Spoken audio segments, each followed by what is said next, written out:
Steve, let me start with you because you wrote a piece in the New York Times that a lot of us thought was quite thoughtful about this, making the point in part, this is not a new thing. You go back to the 17th century, there were questions about looms.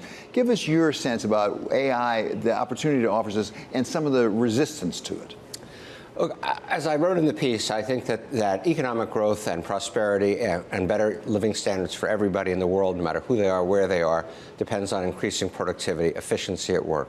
And in my mind, AI, it may be a quantum leap.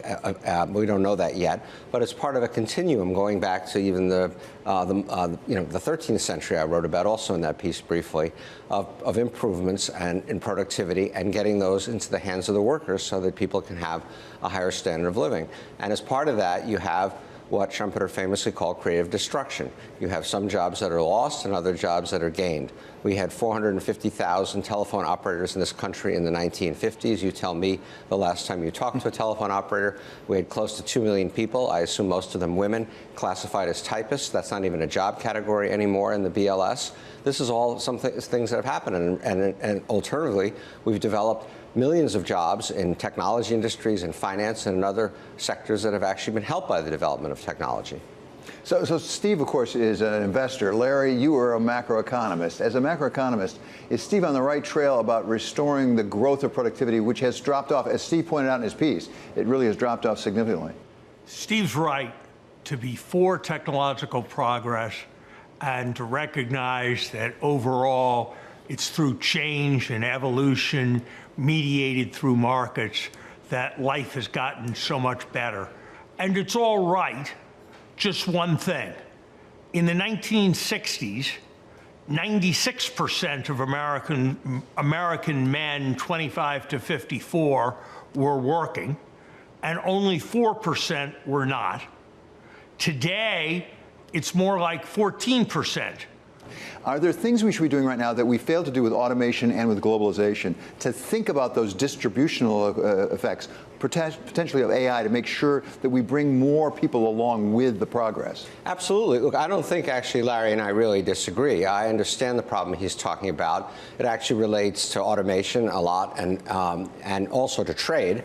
And where I think, frankly, the economists, and Larry may jump down my throat for this, but where I think the economists got it wrong on trade, which is similar in a lot of respects to automation or other technological improvements in terms of its impact, is that trade had huge macroeconomic benefits for the country.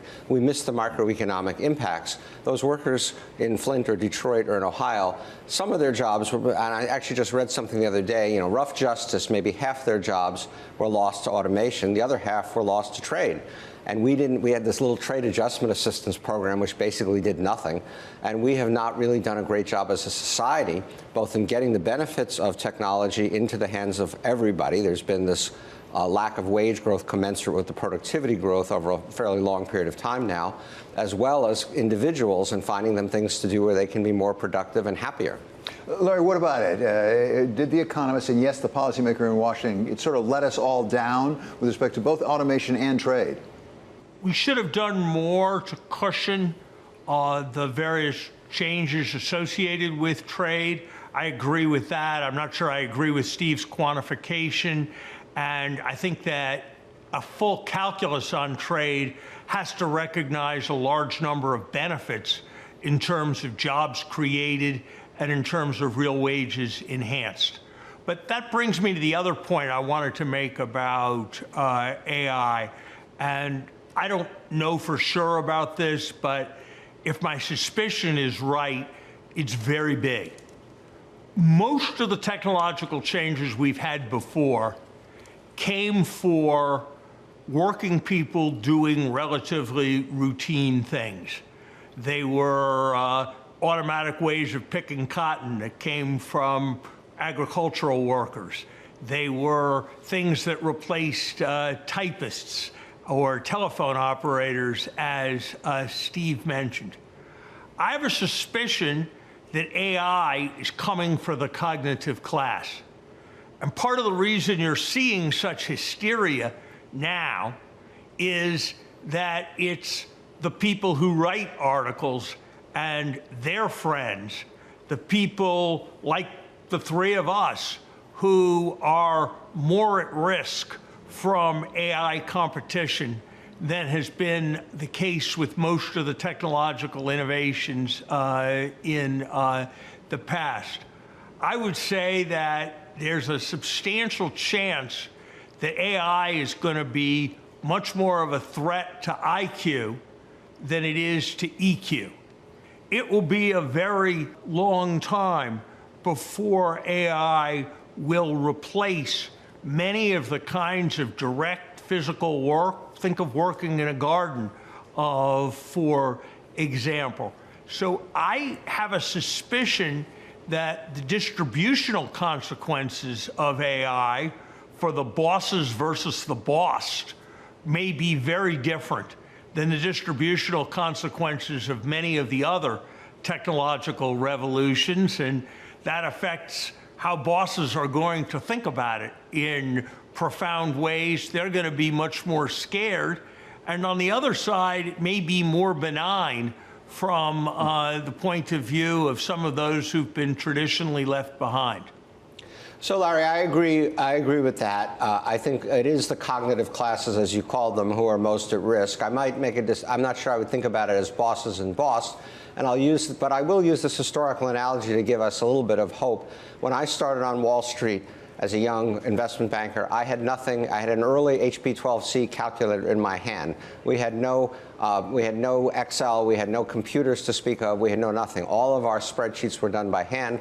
They took a really long time. They had to then be typed up. We'll put the typists aside. And then if I wanted to make a change, I had to start all over again. And now that can all be done with the click of a mouse with an Excel program by anybody with a small personal computer. And yet the number of people doing what I did 40 years ago when I started on Wall Street has multiplied since then. And so it became a productivity enhancing tool, not a job destructive tool. I'm perfectly prepared to believe that this may come out a different way. All I'm saying is I don't think we know yet, and I think history is probably still on the side that we will find our way through this in a positive way. Larry, I want to pick up on the bosses versus boss, whether those are the right terms or not. And I think a related subject, I think if President Biden or some of his senior administration were here listening to this discussion, they'd say one of the reasons why the labor force has not participated fully in some of the productivity gains so far is because of concentration in industry. This week we heard some outlines, proposed regulation on mergers and acquisitions, which is part of a larger set of issues that the Biden administration has pursued. And I suppose the leader of that has been Lina Khan, at least perceived to be, at the FTC. What is your perception of where the administration is going on mergers and acquisitions? So I guess I would say these things. I do not think it is remotely plausible to ascribe lower real wages or more men not working to anything about monopoly power. I think that traditional thinking has had it about right in this area, in believing that the standard for thinking about merger policy, for thinking about the organization of industries, is lower prices for consumers. Sometimes that happens by breaking up monopolies. Sometimes that happens by really efficient firms expanding by bringing lower prices, as with Walmart or as with Amazon.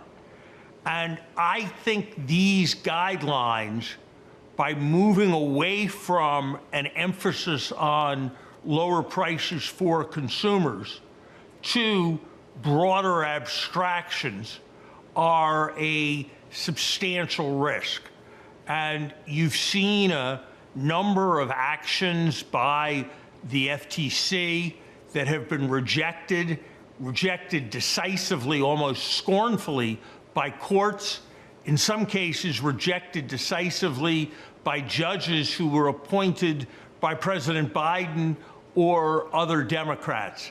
And I wish that this stepping back and offering merger guidelines had been taken as an opportunity to rationalize the policy and step back, rather than to double down on what sometimes seems almost like a war on business. And so, based on what's been put out for public comment and very rapid study I've been able to do so far, I have to say I'm a bit disappointed. So I agree, Larry, with you completely about the way antitrust policy has been pursued during this administration, particularly by the FTC, particularly by Lina Khan. The idea of going after a $400 million proposed acquisition by Meta, Facebook, whatever you want to call it, in an area, augmented reality, that doesn't even exist yet, is really just seems beyond credibility, credulous. But let me put this also in a little bit of historical perspective, which is that I think that really since the early 90s probably, we've had a very, very benign antitrust environment. And in my days as investment banker in the 90s, the 2000s, companies would come in every day and basically say, tell me how I can buy my competitor, not meaning from an antitrust regulatory point of view, but from a point of view of, how do we get this deal done? And that's what everybody wanted to do. And you have seen, I think, a lot of consolidation horizontally in the business world. And I think that when you look today at how corporate profits have done through COVID, through this inflation, through supply chain, and how well they've held up, and you listen to these analyst calls with business, they clearly have a lot of pricing power.